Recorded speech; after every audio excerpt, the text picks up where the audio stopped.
there, and welcome to Season 2, Episode 7 of the Nova Scotia Kitchens podcast, Phillip's Giant Pancake Puff, and a bonus back-to-school recipe for my standby granola.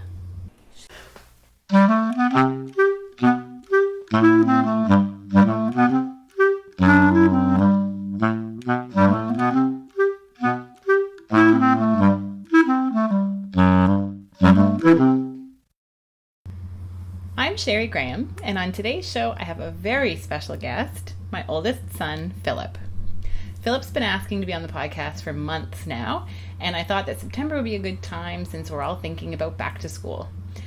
Phillip's recipe that he chose is great for a weekend morning, and since we were in the kitchen, I thought I would add a little something good for weekday mornings, and I added a recipe for the granola that I make a big batch of every few weeks all through the school year and regularly take for packed lunches, and the boys have some for breakfast. It's a great, simple recipe. Phillip's recipe is from Molly Katzen's book, Honest Pretzels, and the pancake puff is really fun because it puffs up in a different shape every time, and our boys have often been seen sitting in front of the oven watching it as it rises. It's really quick and easy to put together. While the pancake is in the oven, you can make a smoothie or some fruit salad or some whipping cream to go on it. And Phillip is able to do it entirely independently. But since we were in the kitchen together, I assisted in some minor ways, including breaking 2 eggs. Phillip was in a bit of a goofy mood when we recorded, as you will hear.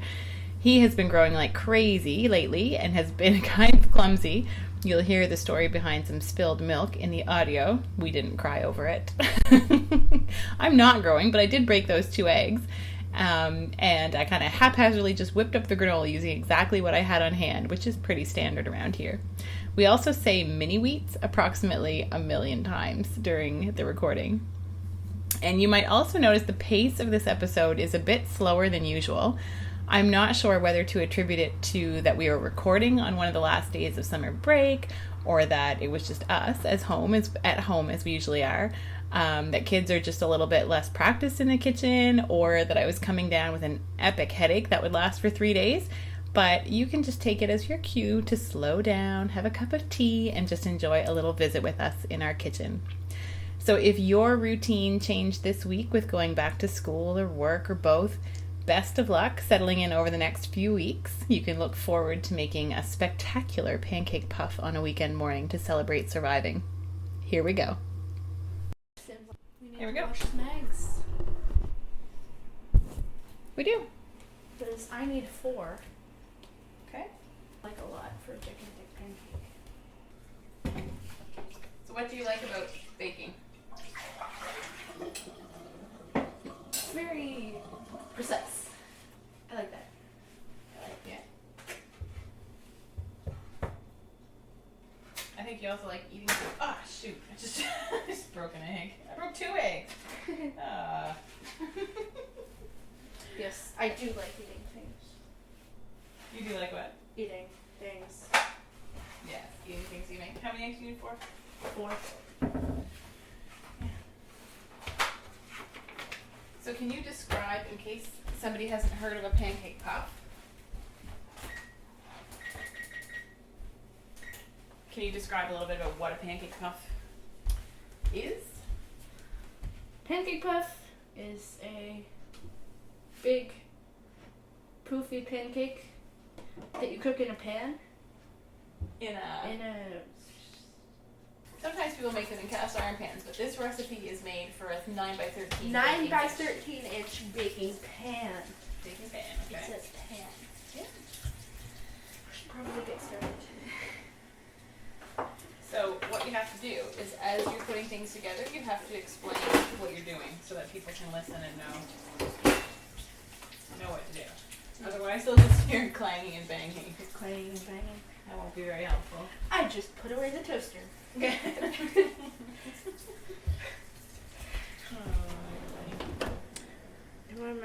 I am getting our baking measure. Here it is. And it. So unlike And a butter. regular pancake, It gets really, really poofy. It's like quite poofy. it's got lots of eggs in it. 4 eggs. So as it bakes, it puffs puffs right up, and it's very impressive right when you take it out of the oven. Yeah. And it's nice and eggy and kind of crepey. And so first you need to melt some butter that you will then brush onto your pan. And you have the oven preheating to what temperature? 375. Yeah. So far I haven't made any mess, which is always a good thing. So the next step, brushing the butter in the pan. And this recipe is from what book, Phillip? Honest Pretzels. Honest Pretzels by Molly Katzen, which is a kid's cookbook that my boys love. Well, the only recipe that we ever actually really use is the giant baked pancake puff. You guys have made several. The nice thing about this book too. Yeah, the tortilla tortilla casserole I've made twice. Mhm. That's really good. Yeah. The nice thing about the book is it's really made for kids and is laid out step by step.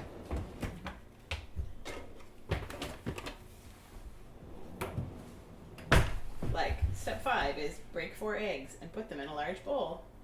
It's very well broken down for kids. I am now pouring my hot melted butter into a pan. Brush, brush, brush, brush, brush, brush, brush. So we have a glass 9x13 pan that we use.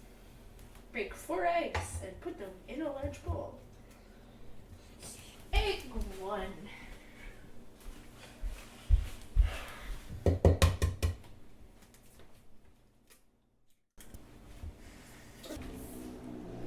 So, Milk. Phillip, how old are you, bud? 11. And you're starting grade 6. grade 6 this week. Wait.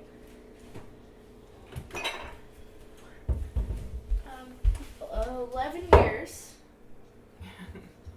11 years and Oh, because it's 3 September months. 2nd. Yeah. Exactly. It is, exactly, yeah. 11 years and 3 months. And Phillip has been helping in the kitchen since he was old enough to play with something. to stir something and to Stir play something. with the spice bottles in our yes. pantry at our old house. Yes, that was fun. Oh no! I spilled some milk. I think you have too much milk there too. How much milk are you supposed to measure? 2 cups. Oh wait, no, 1 1/3 cups. Whoops. Now I have to wipe off the counter and drink some milk. There, now the oven's ready, and I'm going to have another 15 minutes preparing things, because you're always supposed to be able to put things in the oven by the time that it preheats, but I have never been able to do that. I think you get a little bit distracted. Yeah. Okay, so 2 cups of milk. No, 1 1/3 cups of milk. Oh, you lied? I made a mistake. So now I need a cup to pour some extra milk in, and then I'll drink it. You should be okay. That's a good solution. Because I like milk. So this pancake puff recipe is a good one for a weekend morning if you want your kids to help. It does take half an hour to bake. It does, but on a weekend morning it doesn't really matter. Yeah, I know. And then I was thinking about it being September and everybody going back to school and routines and all that kind of stuff. And this is not something that you would easily whip up on a school morning when you have to get people out of the door. I love routine. I know you love routine, buddy. I also like organizing because it's fun.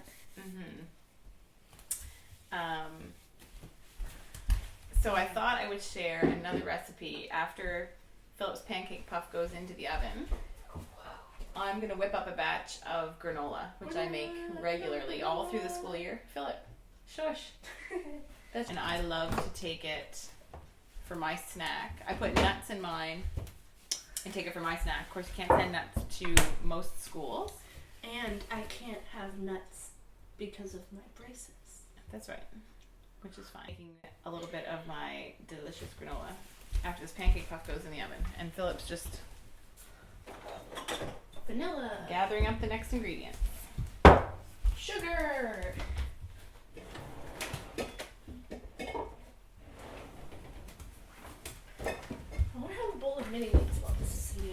because we have mini meats.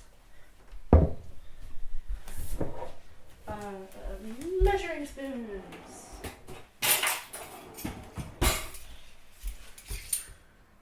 One teaspoon of vanilla extract. And 3 tablespoons of sugar. And those are going in with the eggs and milk in a large bowl. The vanilla smells so good. Phillip has been asking for a long time to be on the podcast, so I thought the beginning of a new school year would be a good time. You should have done it in June. Phillip, did I mention you're being a little bit annoying right now? Yes. Stop being contrary. Well, I think you should have done it in June because my birthday is in June. Well, September is the start of a new school year. Never thinking about kids and going back to school and all that sort of thing. So this is the time that works. Okay. So all those things are going into a large bowl. Milk and eggs and vanilla and sugar. I think that's it, right? Then whisk. Oh, well, the flour. Then flour and salt. Perfect. So we've never made these with anything other than regular all-purpose flour.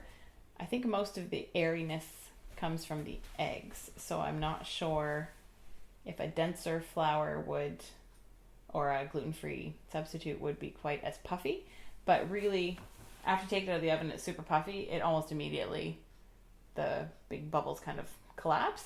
So it would probably still taste just about the same. Do you know where the whisk is? Yes, I used it this morning. There you go. I'll just run a spoon. What did you use it for? The eggs. The frittata. I made my frittata this morning for breakfast that I shared in the spring. I forget what month it was. April maybe? And today I had some beautiful mushrooms from Jimmy and Sasha at Bullygoff Farm. And In our CSA. In our CSA box. There was those and kale that I used. I used tomatoes from our garden. It was delicious. It was really, really good. So what are you doing now there, Phillip? Whisking. I need 1.5 cups of flour into the wet mixture. And salt. Okay. Half a teaspoon. So I think a couple times we've added cinnamon. Did we add cinnamon to this? Or did we make cinnamon balls? I think we've added cinnamon to this before when Thomas made them one time. And that was Probably. good. Cinnamon's always good. I love it so much. Even on its own? Well, it's a little dry. Here's the salt. I love that Phillip cleans up as he goes. Puts away his ingredients when he's done with them. Oh, we're still working on the dishes. It's washing the dishes part after. It's coming. It's coming.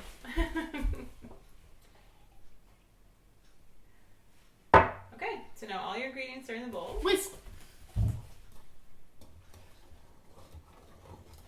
And what are the instructions for whisking? Do you want there to be any lumps or no lumps? Whisk until you don't see any more flour and the lumps are gone. Scrape the sides of the bowl and mix it all in. Alright. What is in your granola? What's in my granola? The one I'm going to make today is my favorite combination, which is almonds. Just kind of roughly chopped almonds, coconut, and dried cranberries. So I like to take it with me. I'll take a little dish with some plain yogurt and maple syrup. And then a separate dish with my granola. And then for my mid-morning snack, I'll pour my granola into my yogurt, stir it up, and have that. It's filling and delicious. Sometimes I'll have a little bit in a bowl with milk in the morning, if for some crazy reason I don't have my eggs, but really I have my eggs every morning. But I also like it at night as a little snack. Nice, that looks great. Alright, so the batter's in the pan. What happens now? Now, we put the pan in the oven for 35 minutes without tripping on the cat. So while that's in the oven, I'm going to put together my granola. Can I make a berry sauce? Do Do we have like raspberries and peaches? We have a ton of blueberries we need to use up. I'm going to make a crisp later on. We have people coming over for supper. Okay. I'm going to make a blueberry crisp with some, and you can probably use some, but wait a minute. I have like 40 pounds. We got a lot of blueberries through a 4-H fundraiser last weekend. And we have a lot of them. We had there in the freezer and fridge, and they're great. So what can I do for my berry sauce? Because it's really good on the pancake puff.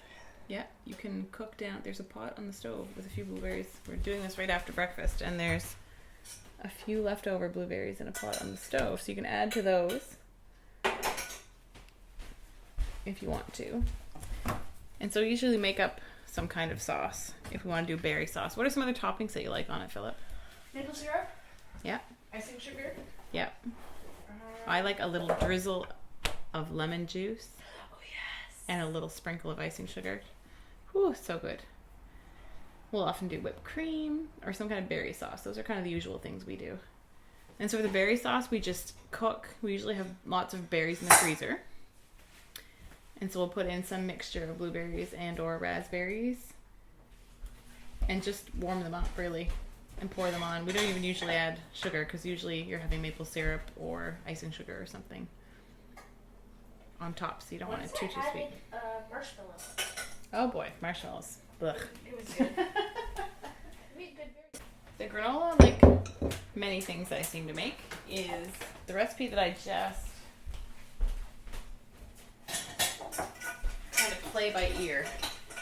I think it was maybe on Molly Weisenberg's blog or in Jet, where she shared the tip to use brown rice syrup to get clumps in your granola.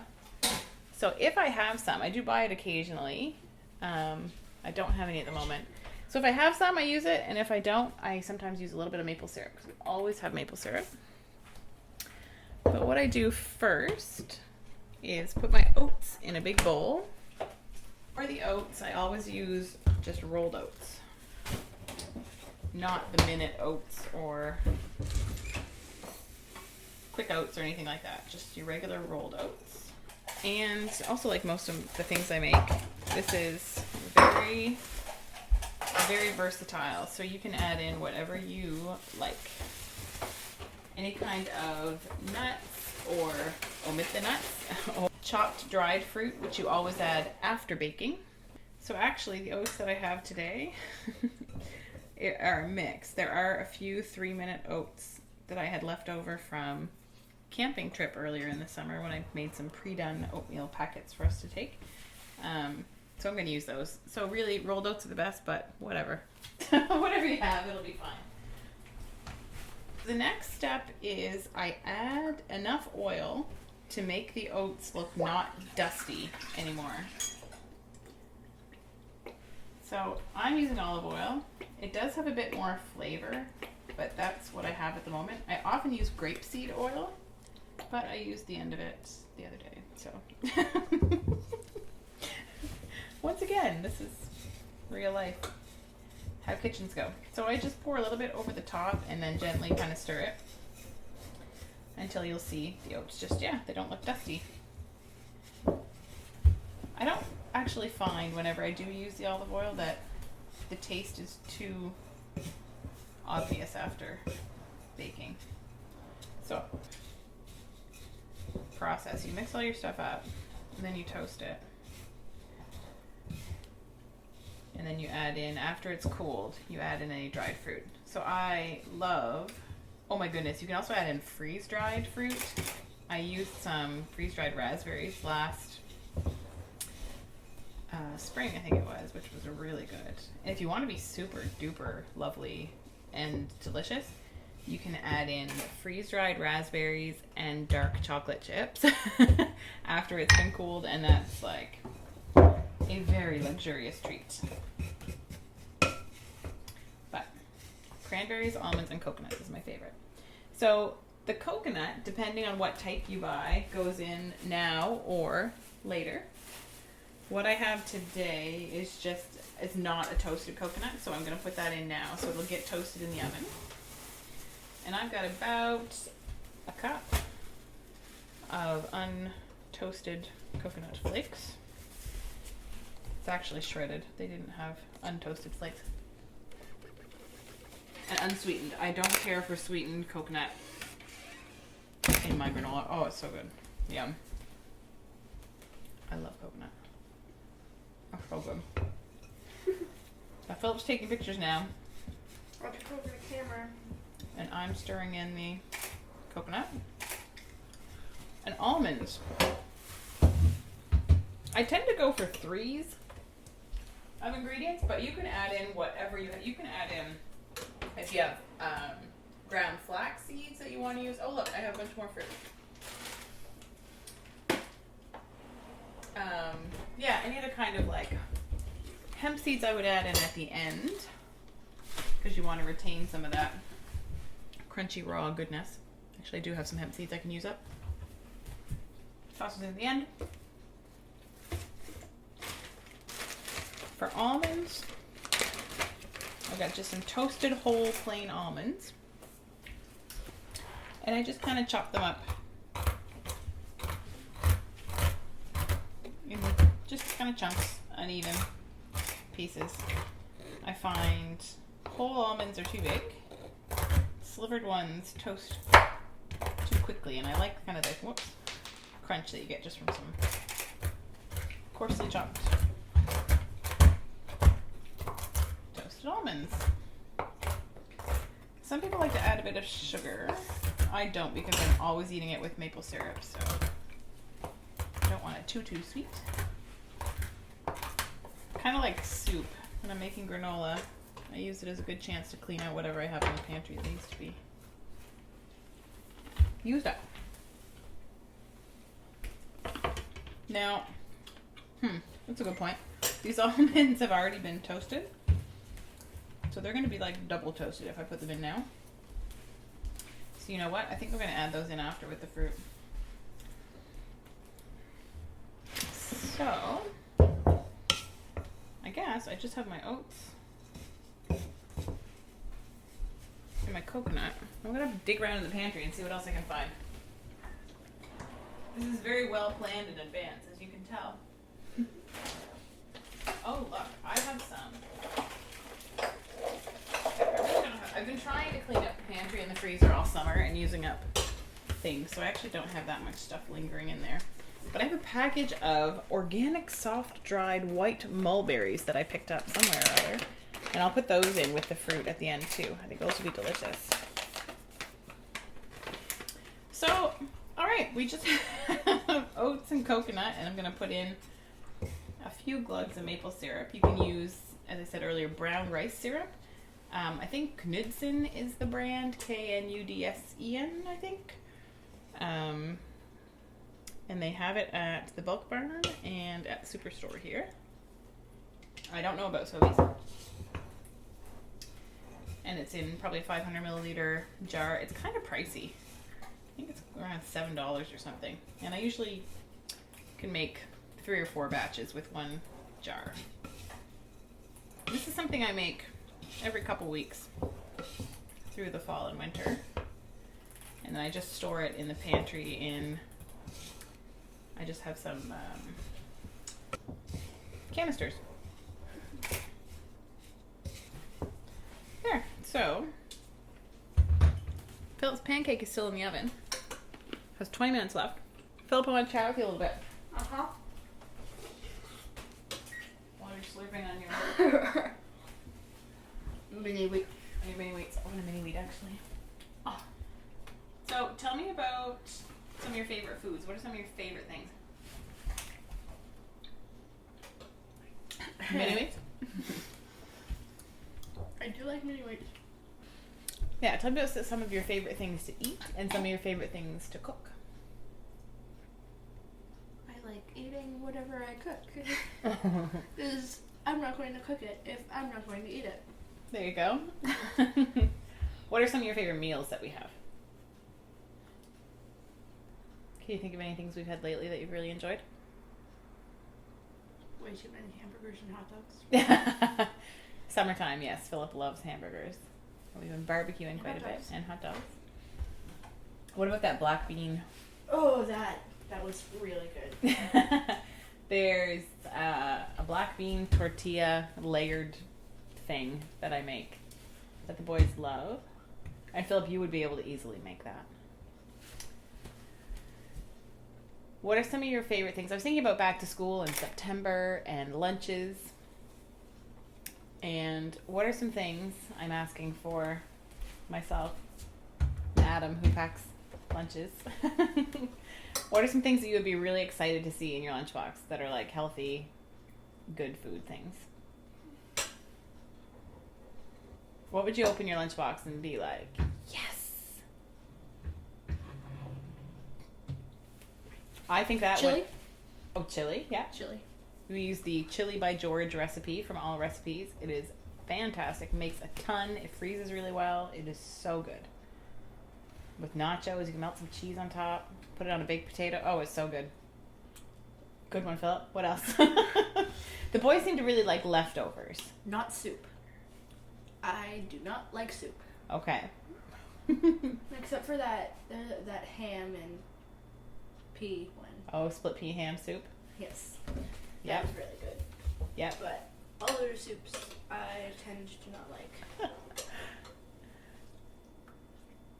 When I think of a lunch that I get really excited for, it's when I've cut up cucumbers and tomatoes and some kind of, like a really good salami or something, slice that up, a little bit of cheese, a couple little pieces of really yummy cheese, and I have those all cut up.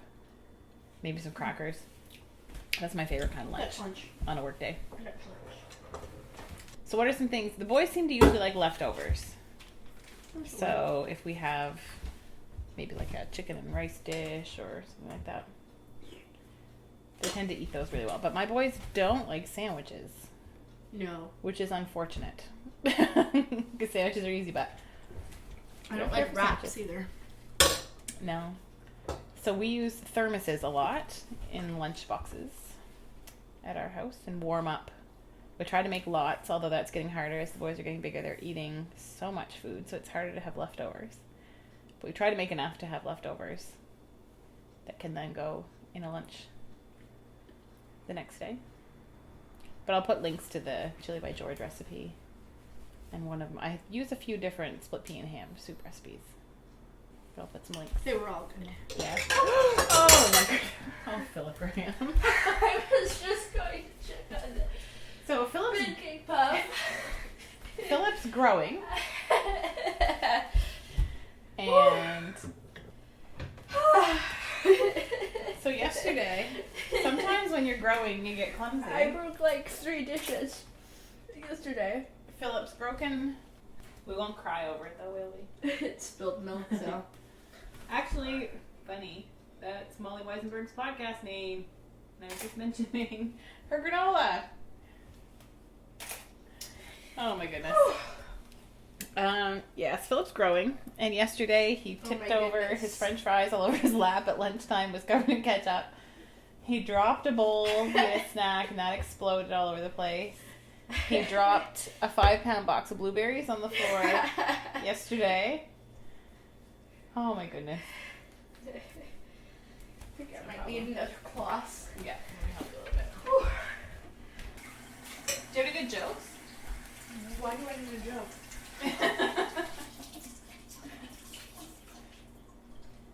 Just to be funny. Knock knock. Who's there? Me. Me who? Me. That's just me. Oh, well, that was not a very good joke. I even like bad jokes, but oh no.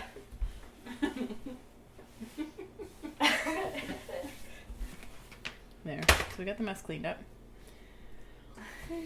You can put a lot more of whatever you like into the granola after. I actually really, really, really love pecans, but they're very expensive. So are almonds, are really. All nuts are pretty pricey. If you wanted to be really crazy, I guess you could mix in some, like if you had a trail mix kind of thing. You can mix that into your toasted oats afterward. But the main things are just to have your base of your oats and coconut and whatever other kind of grainy stuff. And then you toast it in the oven I usually do like 20-minute sessions at 325. So I'll spread it all out in a layer, not a very thick layer, pretty thin layer. Spread out evenly. And I toast it for 20 minutes. And then I take it out and I stir it all up and I put it back in. And I do that until it starts to look a little bit golden. It's usually 3 times. Depends a bit on your oats and your ingredients and how thick it is, but that's kind of the general rule of thumb. Then after it comes out of the oven, just leave it on a cooling rack until it's totally cold, and then mix in your dried fruit ingredients and then put it in a jar or a Ziploc, a nice airtight container in your pantry, and you are good to go. Yeah. Yeah. Philip loves to read. What are some of your favorite books? Do you have any recommendations? Harry Potter. Harry Potter. Read Harry Potter. That's kind If of you haven't read it already, you have to read it. You have to. It's You true. must. It's true. They're pretty great. All right. The timer is just about to go. So in order to get pictures, we have to be a little quick on the draw here, because the pancake puff will deflate soon after you take it out of the oven. But the boys have been known to sit for the entire baking time in front of the oven watching it puff up when they're particularly sleepy. All right, turn off the timer. Here's what we're going to do. Careful. Whoa, it's huge. Don't burn your face. Okay. Oh, I turned the oven off. I didn't mean to do that. Because I put my... 325 I usually do. Oh, it's beautiful. Okay. So I'm going to get my granola in there while you've got the berries ready. You can whip up the cream. Yay! And you just want sugar in it, not... No vanilla. No vanilla. Okay. So I'm just spreading out my granola in an even layer on the baking pan. The oven's at 325.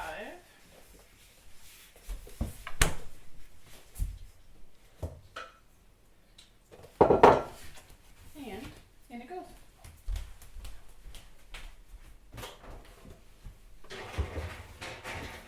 So I'll set the timer for 20 minutes.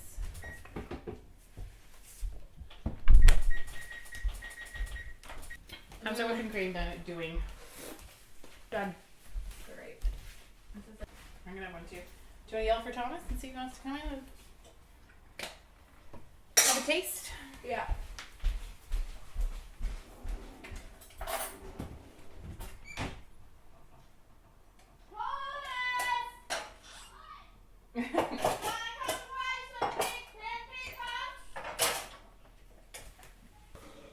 Yum. Oh my goodness, Philip, that might be the best one ever. Oh, it might be. I don't know why it's so great. Like, it's extra good.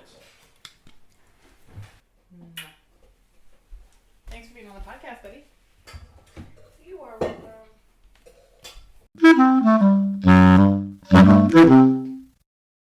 Thanks so much to my sweet Philip for being on the podcast. A printable recipe for the puff pancakes, as well as links to other things that we mentioned and photos from our visit, are up at novascotiakitchens.com, including all those recipes that we mentioned that Philip loves. Thanks so much to Julian Smith for the podcast music, and to Adam Graham for technical help and for generally being awesome. And of course, thanks to you for listening. You can connect with me on Instagram at Nova Scotia Kitchens or on the Facebook page. Also, I don't know if I've ever mentioned it on the audio before, but my other Instagram account is Graham Sherrie, and that's Sherrie, and that's where I post more often pictures just from around my kitchen and our house and our garden and beautiful Nova Scotia. So you can find me there too. And I will be back here with a new episode in October.